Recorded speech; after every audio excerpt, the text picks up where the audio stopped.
Agent Kim was one of South Korea's deadliest secret operatives back in 2008 at the Chonsan unit in Gangwon province. He successfully accomplished dangerous mission and was feared by many. He was even nicknamed 66, a name that brought so much panic and fear. But this deadly agent feared by many turned out to be a calm and responsible bank staff after a tragedy incident occurred, when he lost his wife shortly after giving birth to their beautiful daughter named Min-ji. Her last words completely changed his life, turning him from being one of the deadliest secret operatives in South Korea to a responsible and caring dad who lived his life for his daughter. One day, after a stressful day at work, Mr. Kim was quietly walking back home when a group of thugs suddenly blocks his path. They hit with their card windscreen, mock him, shove him around, and even punch him before casually walking away. Mr. Kim didn't fight back and simply endures the beating, unknowingly to them that the entire incident was captured by nearby security cameras. Back at home, Mr. Kim lives alone with his teenage daughter Min-ji. He raised her by himself and has always been concerned about her safety and well-being. Before she leaves for school, he asks for one of her friend's phone numbers so he'll have another person to contact in case of emergency. On her way to school, Min-ji runs into the owner of the neighborhood dry cleaning shop. The man saw Mr. Kim getting beaten the night before and almost tells her what happened. However, he stops himself at the last moment and changes the subject instead.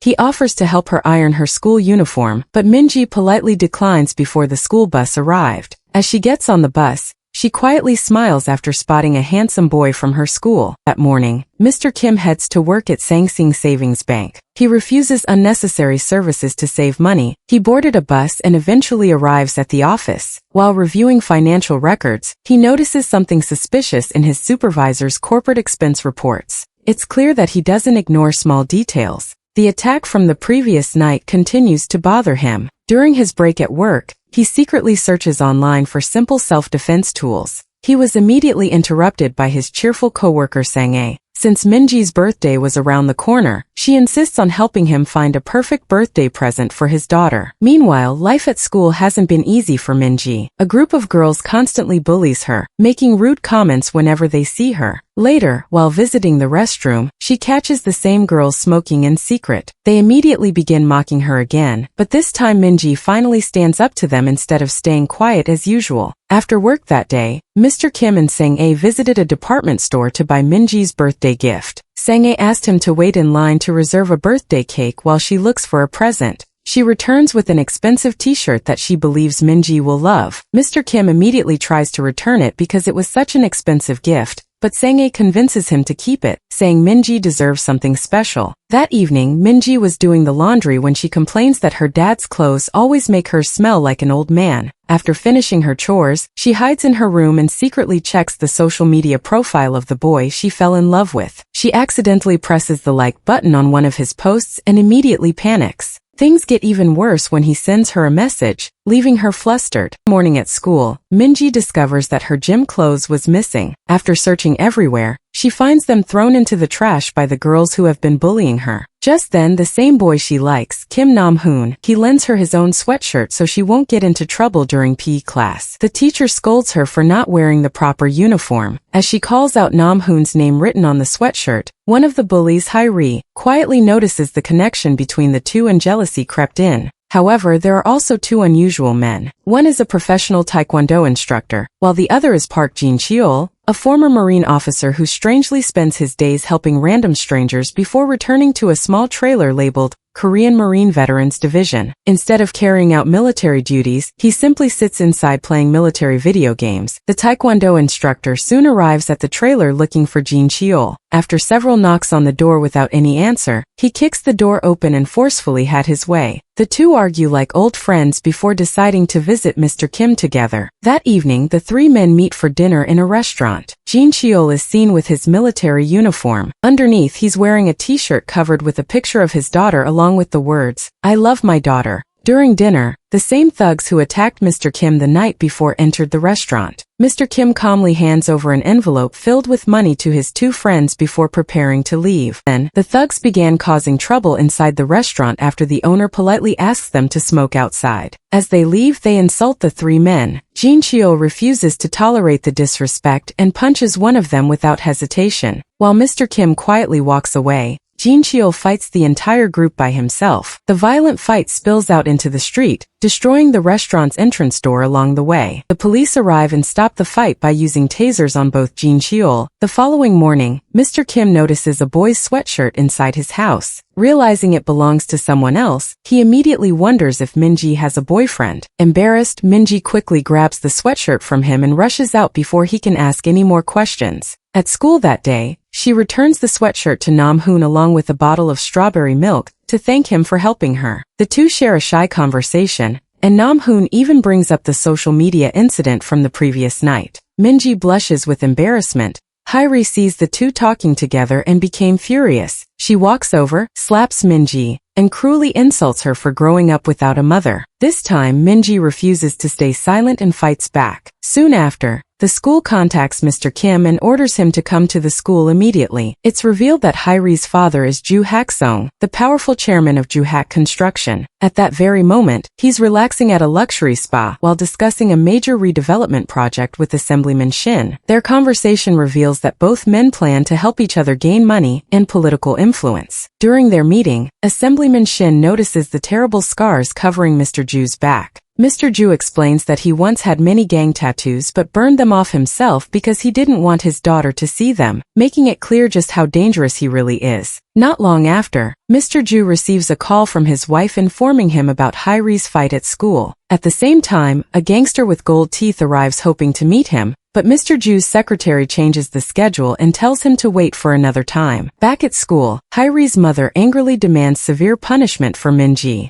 Mr. Kim repeatedly apologizes while Minji desperately tries to defend herself. Her father gently tells her to stay quiet. When Hairi's mother insists on placing a permanent disciplinary record on Minji, Mr. Kim even kneels on the floor and begs for forgiveness. Mr. Ju finally speaks and proposes a different solution. Instead of taking legal action, he wants Minji transferred to another school. But before leaving, he coldly warns the teachers that if another incident happens, neither they nor the school will survive the consequences. As they walk home, Minji can no longer hide her disappointment. She breaks down in tears and tells her father how disappointed she was watching him kneeling to beg those people. Angry and heartbroken, she refuses to go home and says she'll spend the night with her friend Hae-ryung instead. Returning home, Mr. Kim enters Minji's empty bedroom. Meanwhile, Minji is walking through the city when she immediately receives a message from Nam-hoon asking her to meet him behind the school because he wants to tell her something important, and Minji immediately went there. Late that night, Mr. Kim waits until midnight before calling to wish his daughter a happy birthday. His calls go unanswered. Unknown to him, Minji is lying unconscious in an unknown location. Remembering her warning not to call too much, he convinces himself that she's simply staying with her friend. The next morning, Minji still wasn't answering her phone. Mr. Kim contacts Hae-ryung, only to discover that Minji never stayed at her house. Panic immediately sets in. He rushes to the school looking for her,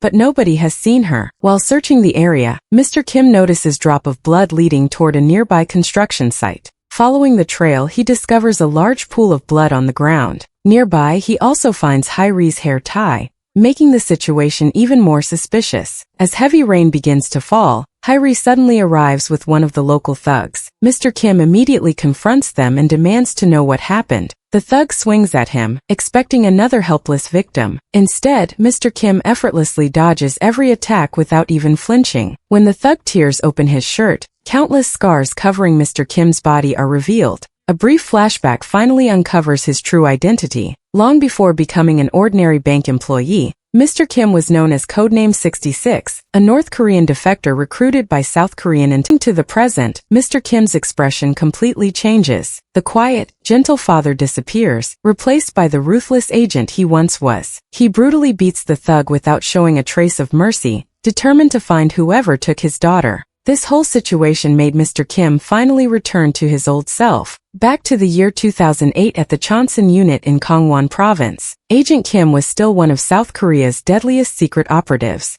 He was always sent for dangerous missions. This time, his target was Deputy Director Kim Jong-seon, a powerful North Korean intelligence official who secretly sabotaged peace negotiations between North and South Korea. After completing the assassination, the incident was covered up, and the public is told that the deputy director was simply killed by a North Korean soldier. Not long afterward, Agent Kim rushes to the hospital after receiving the news that his wife has gone into labor. Although his daughter Min-ji is born safely, his wife died shortly after giving birth. With her final strength, she asks him to leave behind his violent past and live only as Min-ji's father. Those final words completely change his life. However, we can see the moment when Agent Kim confronted his own superior. He demanded to be discharged from service immediately. His superior had no choice but to agree. From that day forward, the feared Agent Kim was transformed to an ordinary office worker named Mr. Kim. Instead of carrying out deadly missions, he devoted every moment of his life to raising his daughter with love and care. What happened to Min-ji the night she disappeared? Earlier that evening, Nam-hoon had been on his way home when several thugs suddenly cornered him. They stole his phone and used it to send Min-ji a fake message, pretending that Nam-hoon wanted to meet her behind the school. Believing the message was genuine, Min-ji rushed there without suspecting anything. However, when she arrived, Nam-hoon was nowhere to be found. Instead, Hairi, her friends, and several gang members were waiting for her. They immediately surrounded Min-ji and began attacking her. Although she fought back with everything she had, she was hopelessly outnumbered. After taking turns beating her,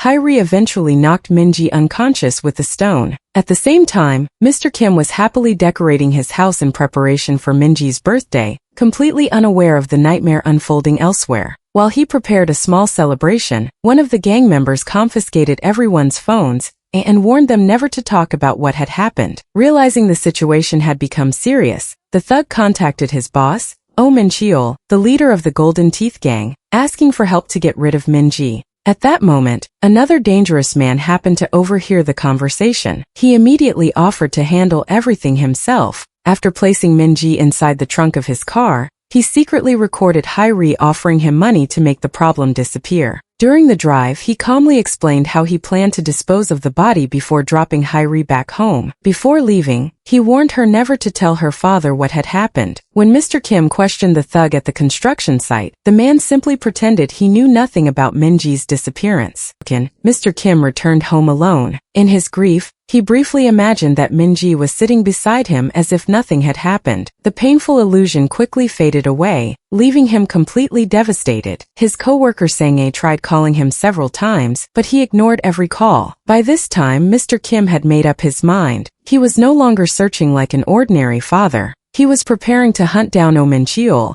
and everyone connected to his daughter's sudden disappearance. Elsewhere, Oh Min-cheol was busy running another criminal operation. Together with several loan sharks, he threatened a man who couldn't repay his debt. Hidden inside the contract was a horrifying condition stating that if the borrower failed to pay on time, his family's organs would be taken instead. As the gang prepared to kidnap the man's young daughter for illegal organ trafficking, someone suddenly rang the doorbell and that was MT Kim. He calmly asked where Oh Min-cheol was. Before anyone could answer, the gang attacked him. What followed was a brutal fight. One after another, the loan sharks were knocked to the ground as Mr. Kim effortlessly dismantled the entire group. He rescued the terrified little girl just before she could be taken away. Although Oh Min-cheol managed to escape, he wasn't completely lucky. Mr. Kim used thin steel wires to slash him badly as he fled. Meanwhile, Han-soo, the Taekwondo instructor, was still sitting in jail after the fight at the restaurant the previous night. Furious about being locked up, he repeatedly demanded to be released and even begged Jin Cheol to help prove his innocence.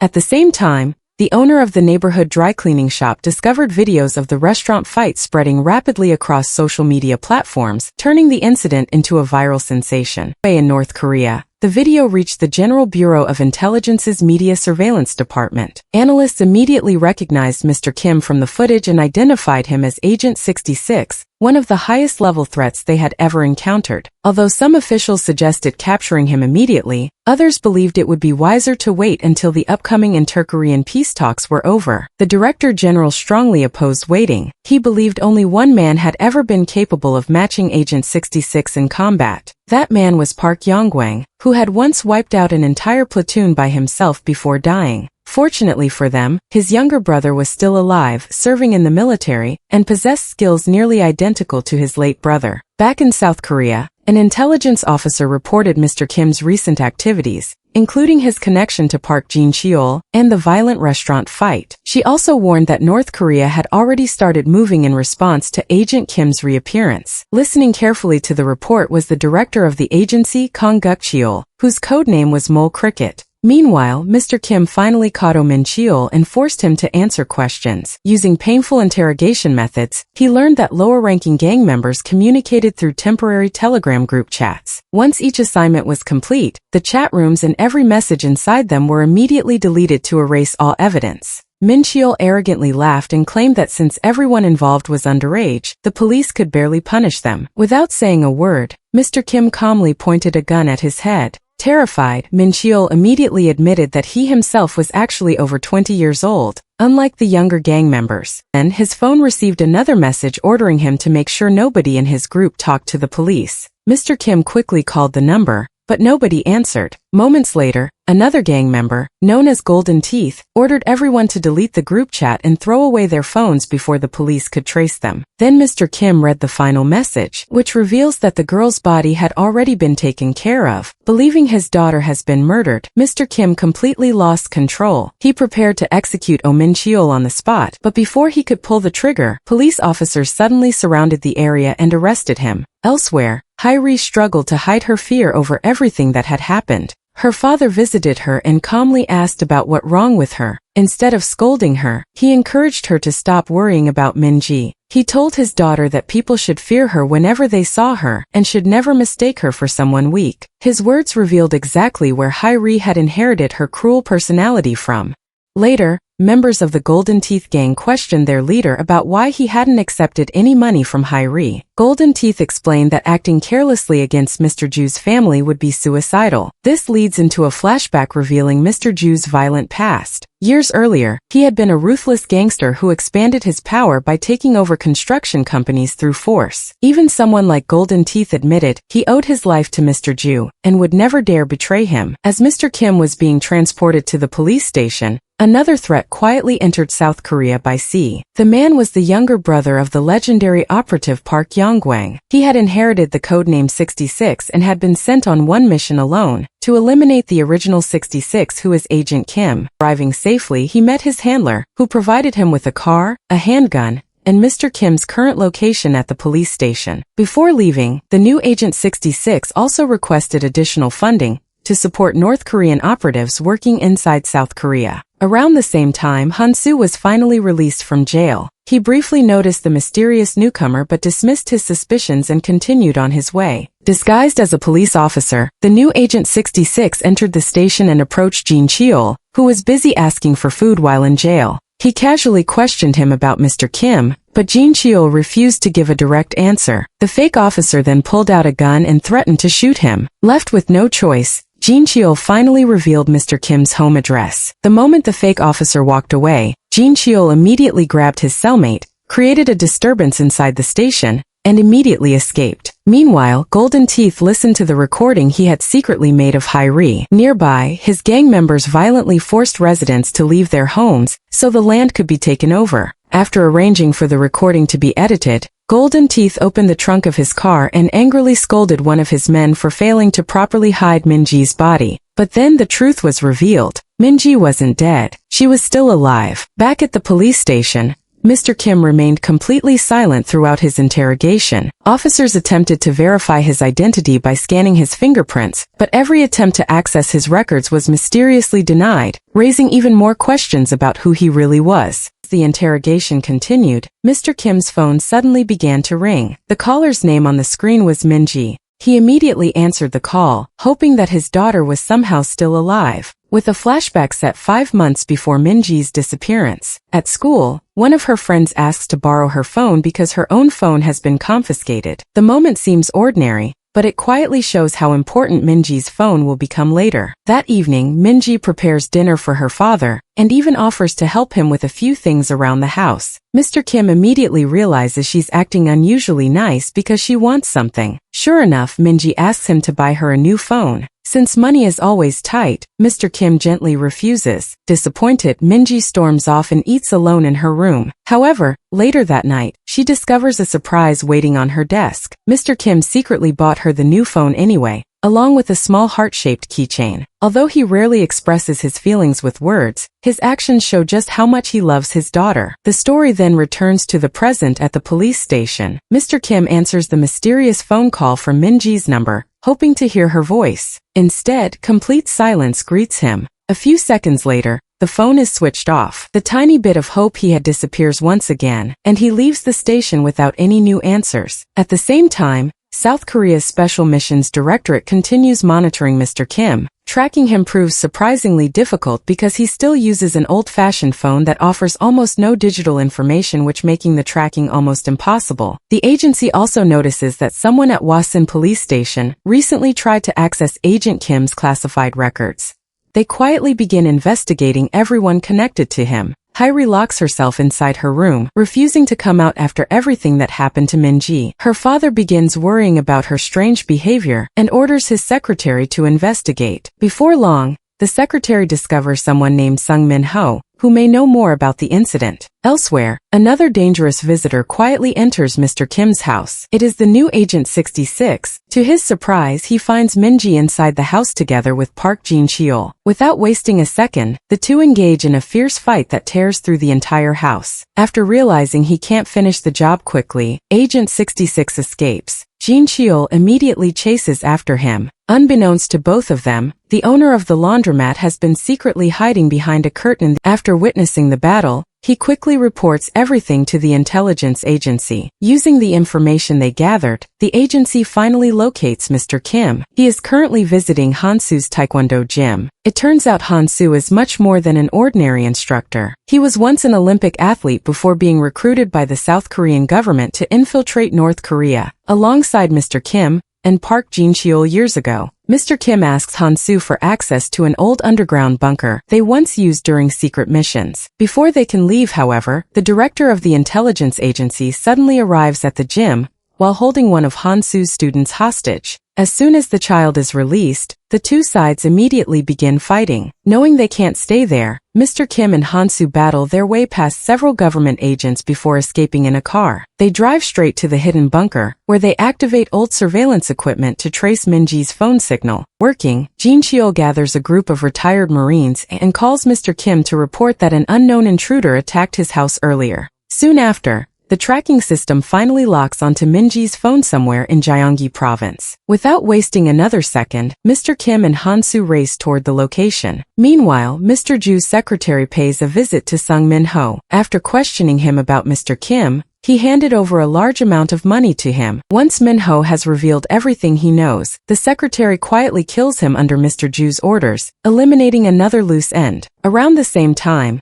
the new Agent 66 arrives at Min-ji's school searching for information. He notices a student being bullied and asks the group if they know where Min-ji is. The bullies refused to answer and instead challenged him unknowing to them who stood in front of them. Within moments, Agent 66 violently defeats every one of them. After witnessing his terrifying strength, the victim finally speaks up. One of the bullies tells the new Agent 66 to find Kong Hae-ryung because she has the Find Friends app connected to Min-ji's phone. Elsewhere, another Special Missions Directorate agent questions Min-ji's homeroom teacher about both her and Mr. Kim. At nearly the same time, Agent 66 finds Hae-ryung resting in the school infirmary and forces her to help him locate Min-ji. The story then shifts to Mr. Ju, who meets with Assemblyman Kong to discuss an upcoming trade project involving both North and South Korea. Once the meeting ends, his secretary quietly updates him on Mr. Kim's investigation and Min-ji's disappearance. The phone signal, Mr. Kim and Hansu finally arrive at an abandoned building filled with gang members. One thug confidently steps forward to block their path, only for Mr. Kim to grab him by the hair and rip out a large clump in one brutal move.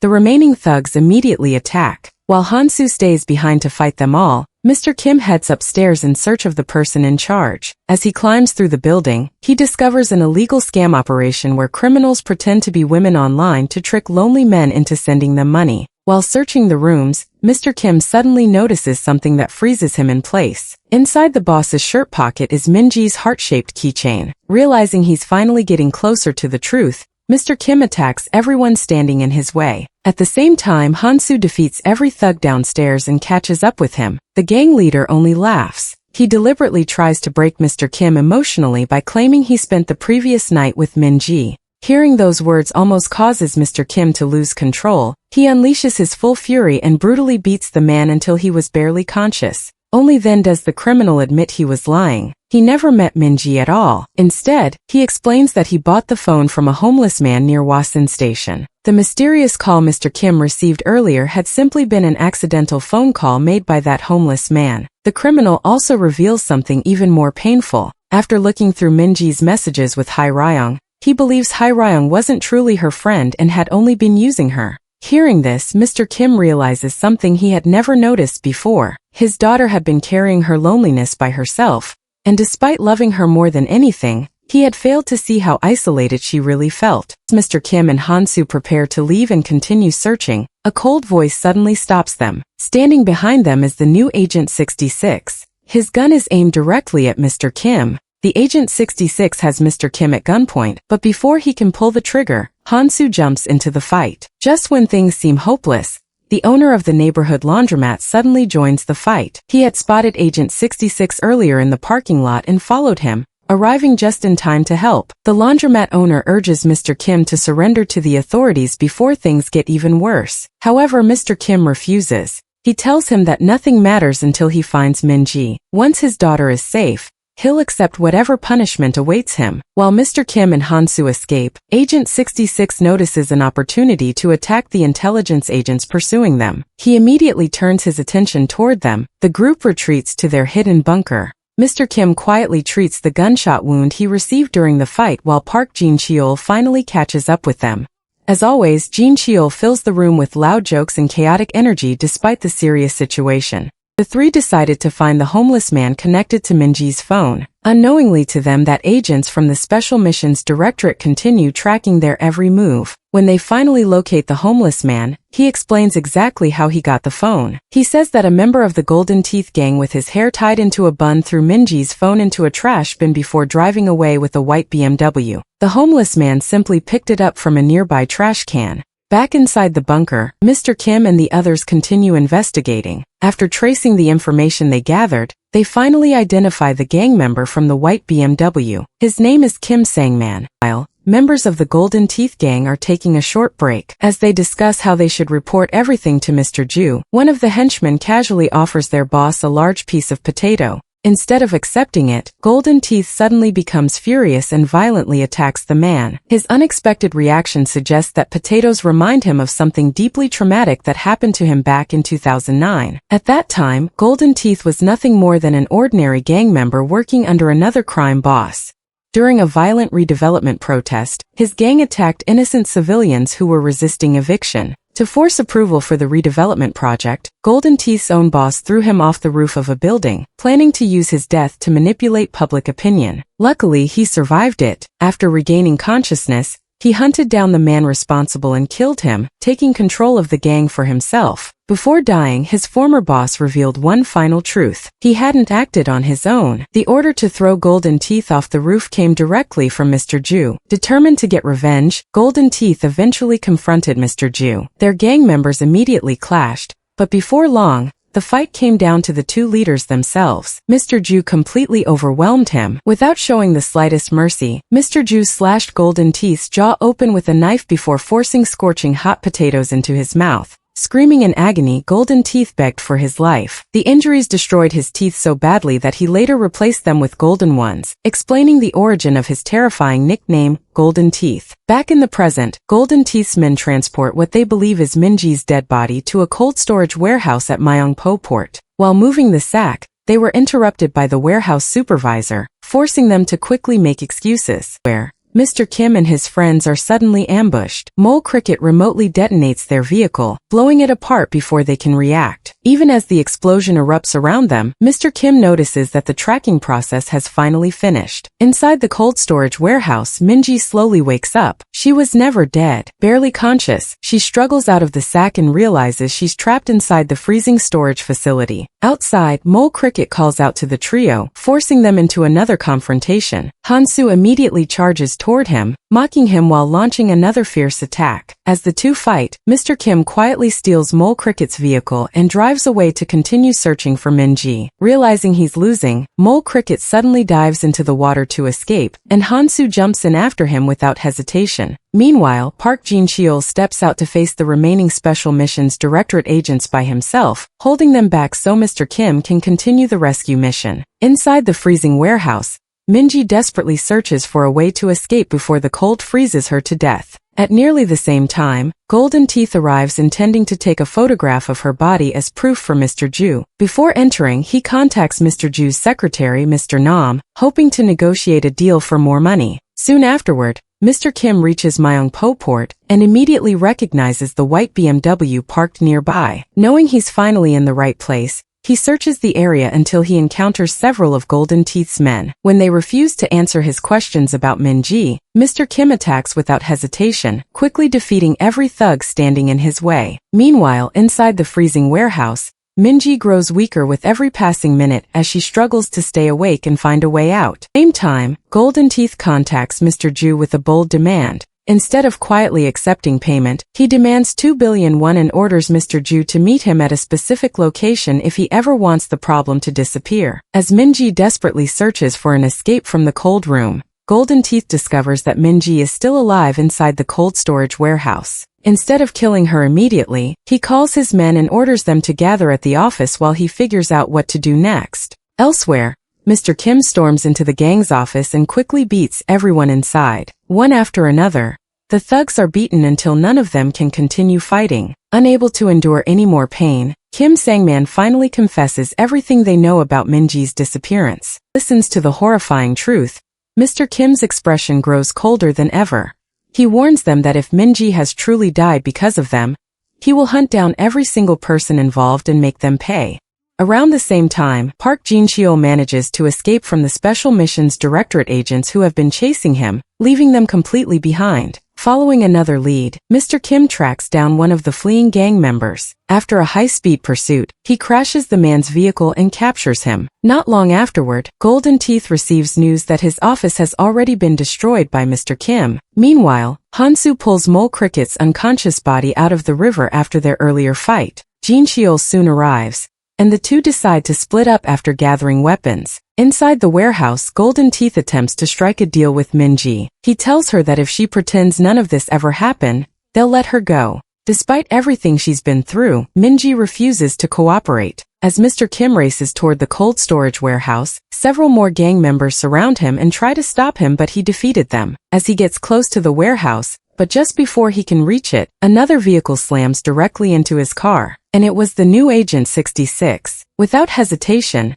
the two former operatives begin another brutal battle. Consumed by years of hatred, Agent 66 demands that Mr. Kim admit to murdering his older brother all those years ago. He challenges him to finish the job by killing him as well. Same time, Mr. Ju and his men also arrive at the port. Han-soo and Jin-cheol enter the area from different directions. As the fight continues, another flashback finally reveals what truly happened to the original Agent 66. Years earlier, during their training in North Korea, Number 66 and Number 73 were much more than fellow soldiers. They were close friends. Unlike everyone else who had forgotten their identities, the older 66 still remembered Mr. Kim's real family name. Before one mission, he even asked Mr. Kim never to forget him. The following day, they were assigned a dangerous infiltration mission. Their commanders promised that if they succeeded, they would receive a home of their own and finally be reunited with their families. However, everything went terribly wrong. During the operation, the older Agent 66 lost one of his legs in a massive explosion. As he bled heavily on the battlefield, Mr. Kim desperately tried to save him despite the impossible situation.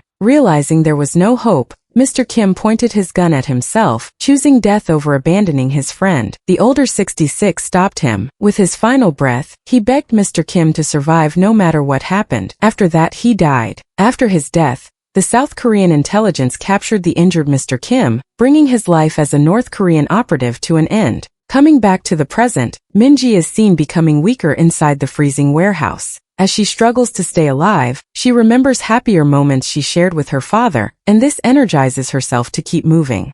At that moment, Golden Teeth finds one of his injured subordinates, Gangmin, who tells him everything Mr. Kim has done. While Golden Teeth has been distracted, Minji quietly escaped and lock him inside the cold storage room. Mr. Kim and the new Agent 66 continue their fierce battle. Although Mr. Kim repeatedly tells him the truth about what happened to his brother, Agent 66 refuses to believe a single word. The mission that led to the older Agent 66's death had been betrayed from the very beginning. The person responsible for leaking the operation wasn't Mr. Kim. It was Major Ri Young-ryong, the North Korean officer who had trained them. Hearing this revelation left the new Agent 66 speechless, forcing him to let go of everything he believed for years. Mr. Kim immediately stops fighting and rushes toward the warehouse to continue searching for Minji. As he runs, he remembers his late wife's final wish, that he should leave his past behind and live only for their daughter. He finally got to the cold room and noticed that Minji has already gone. He suddenly discovered a handwritten message she left behind on the floor. In the message, Minji apologizes to her father, and this made Mr. Kim more heartbroken.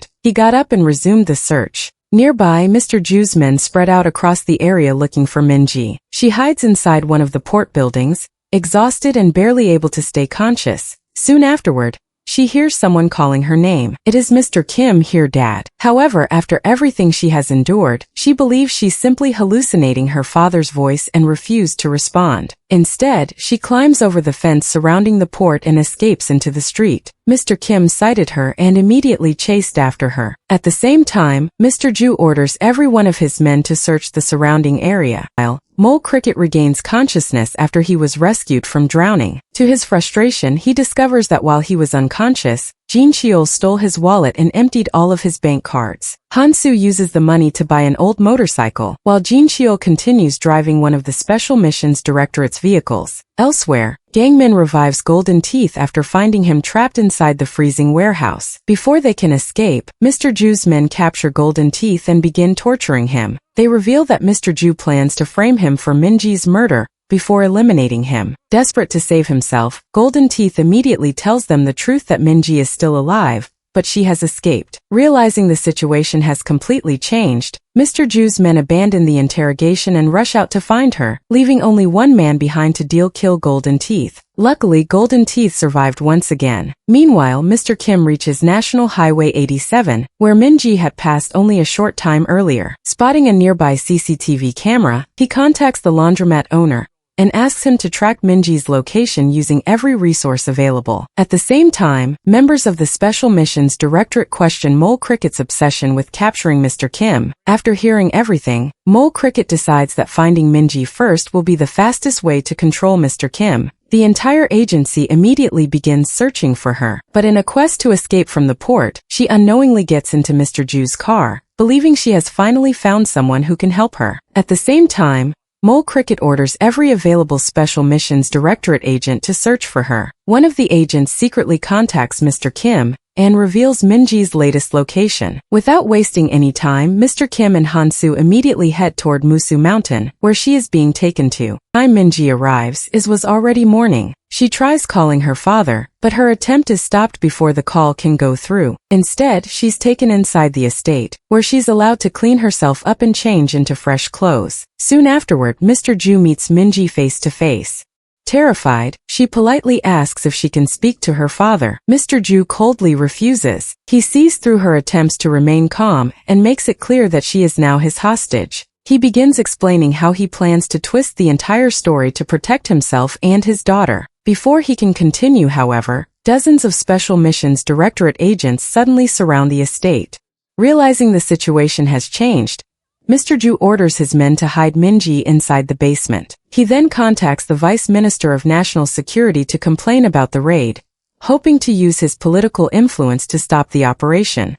Outside, Mole Cricket issues his demands while Mr. Ju pretends to cooperate. At the same time, Mr. Ju's secretary brutally attacks several SMD agents, quickly overwhelming them despite their training. Watching from a distance, Mr. Kim and Han-soo secretly monitor the estate. During their surveillance, they notice something unusual. The laundromat owner and the female intelligence agent suddenly leave the property and head toward another building nearby.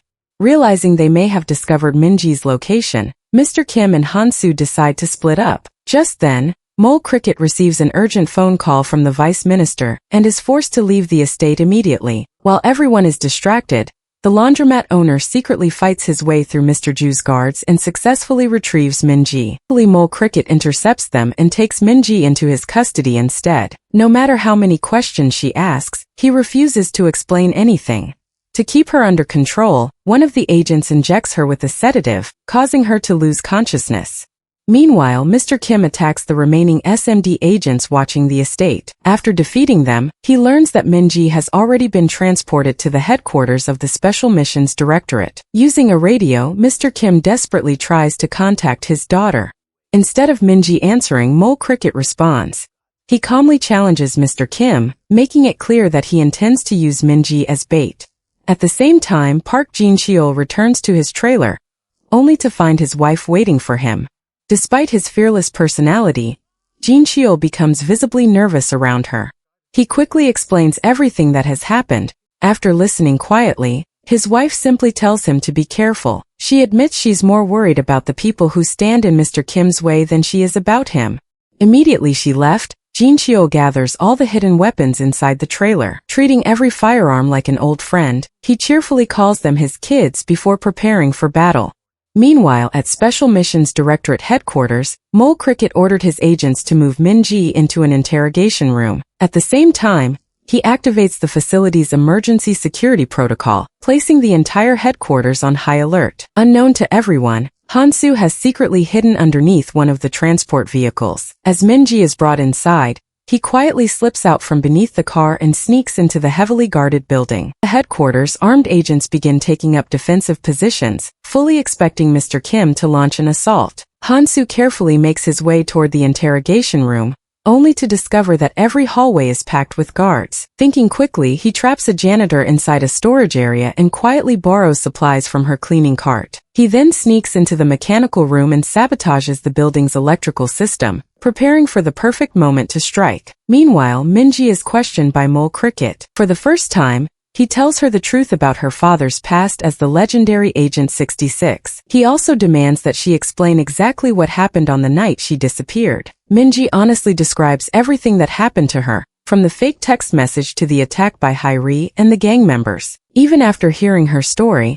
Mole Cricket struggles to believe everything she says. While questioning her, the Vice Minister of National Security suddenly arrives at headquarters. Not wanting anyone else to interfere, Mole Cricket immediately orders his agents to move Minji to another location. Watching from a distance, Hansu secretly follows them until they reach Isolation Room A. Meanwhile, the Vice Minister angrily confronts Mole Cricket and demands to see Minji immediately. Rather than obeying, Mole Cricket openly insults him and even threatens him, refusing to hand over the girl. Using the confusion to his advantage, Hansu crawls through the ventilation system and reaches Isolation Room A. He successfully rescues Minji before activating the sabotage he prepared earlier. Within seconds, the entire headquarters is plunged into darkness. Emergency alarms begin blaring throughout the building. As agents rush through the corridors searching for the intruders, Hansu tells Minji to run toward the emergency exit, while he holds everyone back. Fortunately, the agents quickly catch up to them. Just when the situation seems hopeless, Park Jin-cheol bursts into the building carrying several guns and firing wildly in every direction. For one glorious moment, it looks like he's about to save everyone. Every single round is a blank. The rescue immediately falls apart. With nowhere left to run, Hansu finally surrenders to protect Minji. At that exact moment, Mr. Kim showed up. He holds the vice minister hostage with a weapon pressed against him. He warns everyone that he won't hesitate to kill the man if they try to interfere. Despite the threat, Mole Cricket refuses to back down. The tactical team leader suddenly receives a phone call ordering them to prioritize the vice minister's safety. Taking advantage of the confusion, Minji breaks free and runs straight into her father's arms. Without wasting another second, Mr. Kim, Hansu, Jin-cheol, and Minji escape the headquarters while taking the vice minister with them as insurance. Jin-cheol comes up with one of his usual outrageous ideas. He forces dozens of SMD agents to stand together inside a small square on the ground, claiming he has planted explosives beneath them. None of the agents dare move an inch. As they drive away, Mr. Kim contacts Sang-ae, who has secretly been helping him all this time despite working for the intelligence agency. After reaching a safe distance, Mr. Kim releases the vice minister near the front gate and drives away with his friends. Although they're finally together again, Min-ji can't stop worrying about her father. The two share a quiet and emotional conversation before the group decides to stop for a meal, enjoying one brief moment of peace after days of non-stop chaos. Mr. Ju's secretary reports that Mr. Kim has successfully escaped with Min-ji. Mr. Ju immediately gives a simple order: "Bring both of them to me." After finishing their meal, the group continues driving, unaware that a carefully planned trap has already been set.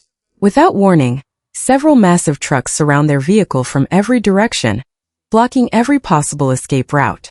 Masked men jump out of the trucks and quickly seize control of the car while everyone is still inside. They pump sleeping gas into the vehicle, expecting everyone to lose consciousness within seconds. Jin Cheol, who had stepped outside moments earlier, collapses almost immediately. Inside the vehicle, Min-ji also falls asleep. The attackers believe they've won. What they don't realize is that Mr. Kim and Han-soo never actually lost consciousness. Pretending to be asleep, the two suddenly launch a devastating counterattack. A brutal fight erupts as they overwhelm the masked men one after another. During the chaos, Mr. Nam notices that Min-ji is still unconscious inside one of the trucks. He immediately orders the driver to leave with her while he stays behind to fight Jin Cheol, who has just regained consciousness. Mr. Kim spots the escaping truck and began to chase after it. He forces his way inside and battles the driver while trying to reach Min-ji. Meanwhile, Jin Cheol relentlessly attacks Mr. Nam until he finally kicks him completely out of the moving truck. At the same time, Han-soo defeats the remaining attackers, clearing the way for Mr. Kim. When Mr. Ju receives news that his men have failed once again, he barely has time to react before Mr. Kim arrives at his front door. Kim tells Han-soo and Jin Cheol to stay behind and protect Min-ji, while he handles the situation himself. At first, Mr. Kim genuinely hopes they can resolve everything through conversation. Instead of apologizing, Mr. Ju insults him, calling him an incompetent father. He even offers Mr. Kim a position as his personal security guard before threatening Min-ji once again. That is all Mr. Kim needs to hear. The two men immediately engage in a fierce battle. Mr. Ju reveals surprising skill with a sword, managing to keep Mr. Kim at bay for a short time. But against someone with Mr. Kim's combat experience, it isn't enough. The fight spills out into the mansion grounds as Mr. Kim slowly overwhelms him. Just as he was about to give him the final blow, Min-ji arrives. Seeing her father ready to kill someone, she desperately begs him to stop. Mr. Kim immediately releases him. Instead of taking revenge, he gives Mr. Ju one final chance. He orders him to apologize to Min-ji. Humiliated and completely defeated, Mr. Ju does exactly that. He apologizes not only to Min-ji but also to Mr. Kim, repeating the same words Mr. Kim once spoke while kneeling before him at the school meeting. With the confrontation finally over, Mr. Kim and his friends return home together. But the fight hasn't come to an end yet. Few hours later, the Special Missions Directorate agents are still standing perfectly still inside the square Jin Cheol marked earlier. Eventually, someone gathers the courage to investigate. Only then do they discover the truth. There were never any bombs. The entire thing was a bluff. Back at home, Mr. Kim quietly prepares a meal for Min-ji while Special Missions Directorate agents surround the neighborhood, waiting for him to surrender peacefully. As they eat together, Min-ji asks her father about the soldiers outside. Not wanting to frighten her, Mr. Kim tells a softened version of his past, carefully leaving out the darkest parts of his life. Both of them know this peaceful. Back tears, Min-ji asks her father to promise he'll come back to her. Mr. Kim gives her a birthday present he had prepared long ago. In return, Min-ji hands him a small passport-sized photograph of herself, so he'll always have something to remember her by. After finishing their meal, Mr. Kim quietly leaves the house in surrender to the soldiers. Before going, he says goodbye to the laundromat owner, thanks Sang-ae for everything she has done, and silently looks at Han-soo and Jin Cheol, who have fallen asleep inside the parked car after everything they've endured. Soon afterward, Mole Cricket orders his men to arrest Han-soo and Jin Cheol. Inside the house, Min-ji finally opens her birthday gift and breaks down in tears. The following morning, Mr. Ju visits Judum Law Firm to meet its managing partner. After discussing the recent events, the lawyer suggests that sending Min-ji overseas might be the safest solution. Meanwhile, Golden Teeth is still alive. Despite the torture he went through, he's already receiving a brand new set of golden dentures. Elsewhere, Mr. Ju meets with the assemblyman and quietly bribes him using 6 solid gold golf balls, further strengthening his political influence. Sang-ae is demoted because she secretly helped Mr. Kim. The laundromat owner closes his business. Han-soo and Jin Cheol are both thrown into prison. Meanwhile, the new Agent 66 receives treatment for the injuries he suffered during his battles with Mr. Kim. The television reports that the upcoming inter-Korean peace talks have suddenly been postponed. Mr. Kim is locked inside an underground holding cell, while senior officials debate his future. Now that North Korea has confirmed he is still alive, keeping him hidden has become nearly impossible. Meeting, Mole Cricket reminds everyone that this situation only exists because the director allowed Mr. Kim to retire years ago. Not long afterward, a diplomatic convoy arrives at the Special Missions Directorate headquarters to take custody of Mr. Kim. Before the transfer, he is blindfolded and injected with a powerful sedative. When he finally regains consciousness, he was no longer in South Korea. He wakes up inside a dark military prison in North Korea. The room is filled with horrifying torture equipment. Several days appear to have passed since his capture. His face is now covered with a thick beard, and the countless bruises across his body reveal just how brutally he has been tortured. Despite enduring relentless interrogation, Mr. Kim refuses to reveal a single detail about his years in South Korea. Every question is met with complete silence. Finally, one of the soldiers loses his patience and threatens to go after Minji instead. The moment her name is mentioned, Mr. Kim snaps. Ignoring his own injuries, he breaks free and instantly kills the soldier before he has a chance to react. Mr. Kim bursts into the next office. He finds Mole Cricket standing beside his own superior. To Mr. Kim's surprise, the director calmly welcomes him back to South Korea. Only then is the truth revealed. The entire imprisonment had been staged.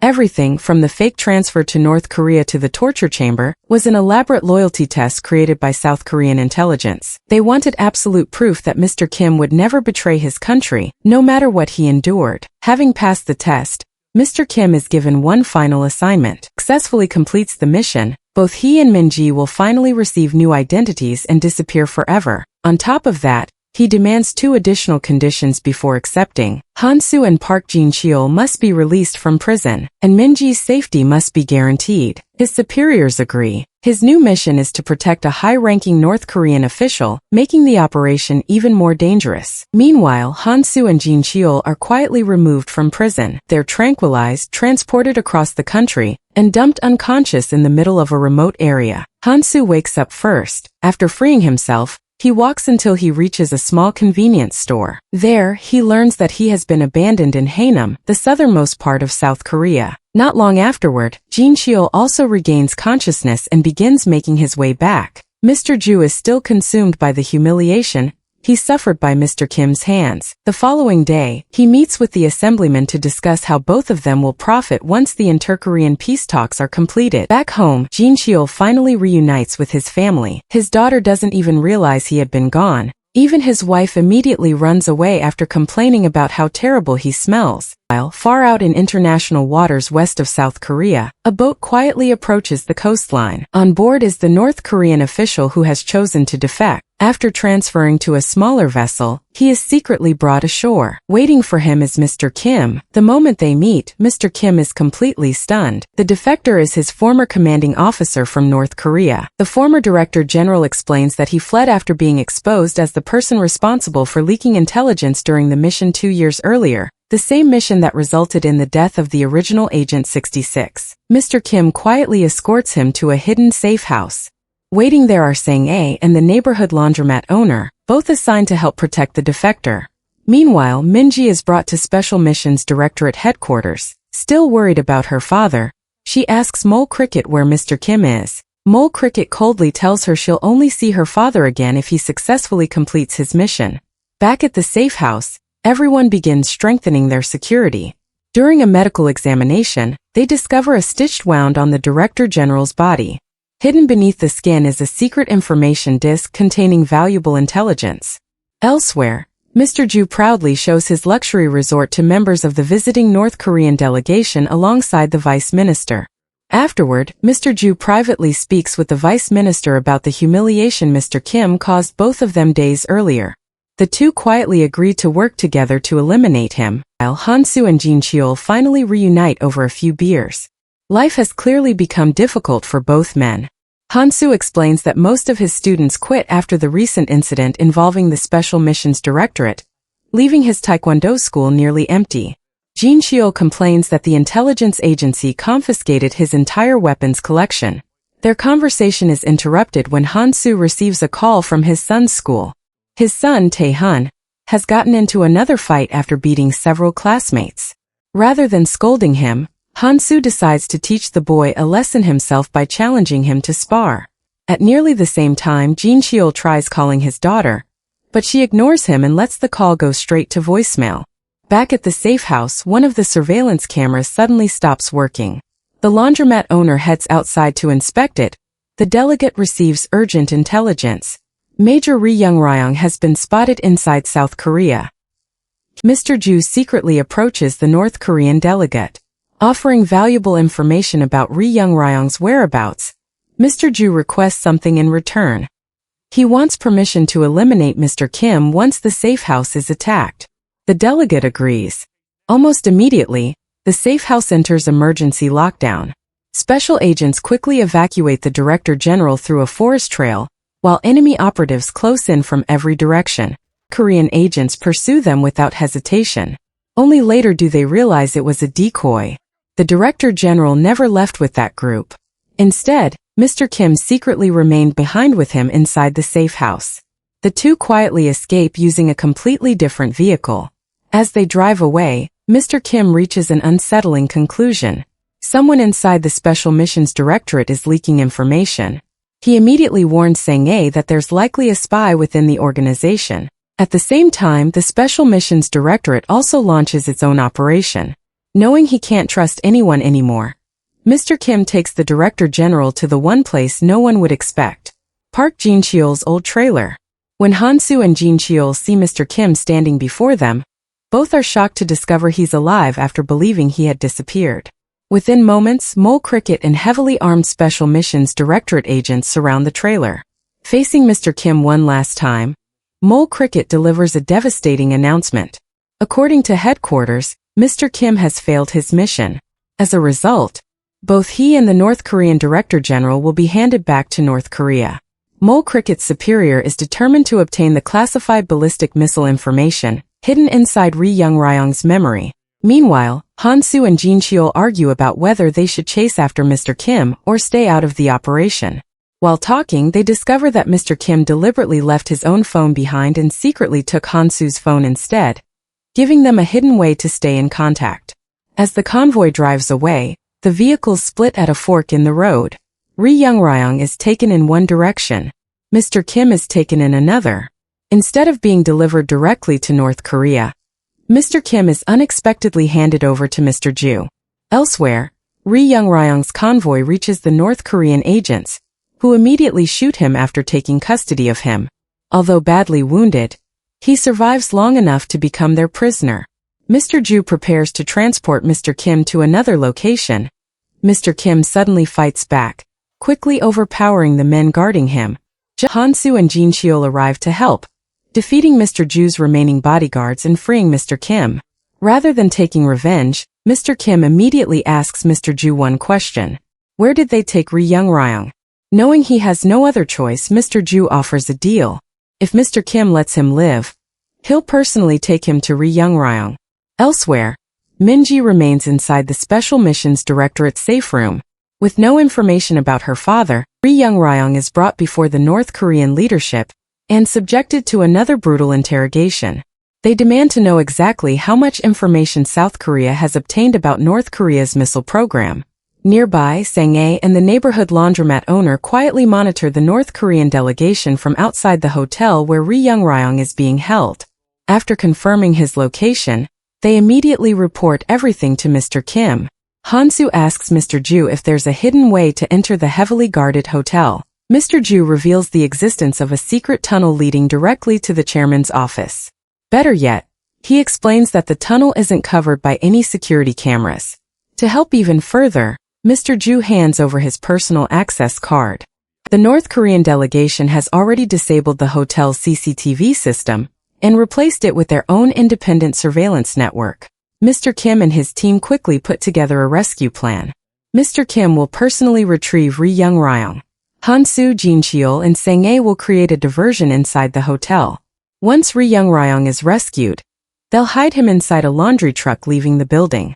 Unfortunately, the laundromat owner volunteers to handle the trucks and ensure their escape route stays open. After night falls, everyone prepares for the operation. They quietly enter the hotel through the underground tunnel. Watching everything from a distance is the new Agent 66. Inside the chairman's office, Mr. Kim, Han-soo, and Sang-ae make their final preparations. Unknown to them, however, Mr. Ju has his own secret agenda. He quietly receives a message from his assistant confirming that everything is ready. In the operation, Jin-cheol orders room service. He and Sang-ae disguise themselves as hotel attendants, pushing a service trolley through the hallways. Hidden underneath the trolley is Han-soo. While they head toward their objective, Mr. Kim separates from the group to carry out his own part of the mission. Not long afterward, the laundromat owner arrives at the resort to prepare the escape vehicle. Han-soo, Jin-cheol, and Sang-ae successfully storm the hotel's surveillance room, taking control of the monitoring system. Using the security cameras, they locate Ri Young-ryong inside a luxury suite on the 5th floor. Mr. Kim quietly slips inside the room before anyone notices. There, he overhears an important conversation. The North Korean delegate questions Ri Young-ryong about $8 million that had been secretly transferred to Macau to fund covert operations against South Korea. The money hasn't been withdrawn. Instead, it's being stored inside a private safe at Fonta Casino in the form of casino chips. The delegate demands the access card needed to open the safe. In exchange, he promises to spare Ri Young-ryong's life. Ri Young-ryong calmly lies. He claims the access card is hidden somewhere in China. The distraction is all Mr. Kim needs. With barely 5 minutes remaining before the laundry truck departs, he suddenly attacks and knocks the North Korean delegate unconscious. Outside the suite, Han-soo and Jin-cheol battle the guards protecting the hallway. The fighting quickly alerts the rest of the North Korean agents. Realizing she's about to be surrounded, Sang-ae barely manages to escape before reinforcements arrive. Moments later, communications are cut off. Separated from one another, Mr. Kim and his teammates are forced to continue the mission without knowing what's happening elsewhere inside the hotel. Mr. Kim silently eliminates every guard blocking his path while moving Ri Young-ryong toward the escape route. Han-soo and Jin-cheol encounter 4 more enemy agents. Jin-cheol bravely holds them off alone. Outside, hotel security orders the laundromat owner to leave the property. Meanwhile, the unconscious North Korean delegate finally wakes up. Enraged, he immediately orders every available operative to capture both Mr. Kim and Ri Young-ryong. With less than 1 minute left before the laundry truck departs, Mr. Kim and Ri Young-ryong reach the loading dock. Just as victory seems within reach, gunfire erupts. Enemy agents open fire from every direction. Elsewhere, Han-soo faces an enormous North Korean operative named Jang Tae-san. Jang Tae-san claims to know exactly who he is. At the same time, Mr. Ju finally frees himself by burning through the ropes binding his hands. Although his wrists are badly burned, the laundromat owner returns to the resort using his alternate route just as several North Korean agents equipped with night vision goggles close in on Mr. Kim. Mr. Kim defeats the first wave of attackers with his usual precision. But more and more agents continue arriving. Before they could realize, he and Ri Young-ryong are completely surrounded. Meanwhile, Han-soo and Jin-cheol finally reach Mr. Ju's office. Instead of panicking, Mr. Ju calmly sits there enjoying a drink. Then his assistant reveals something horrifying. Videos appear showing both Han-soo's son and Jin-cheol's daughter being held hostage. Bring this story to a defeating end.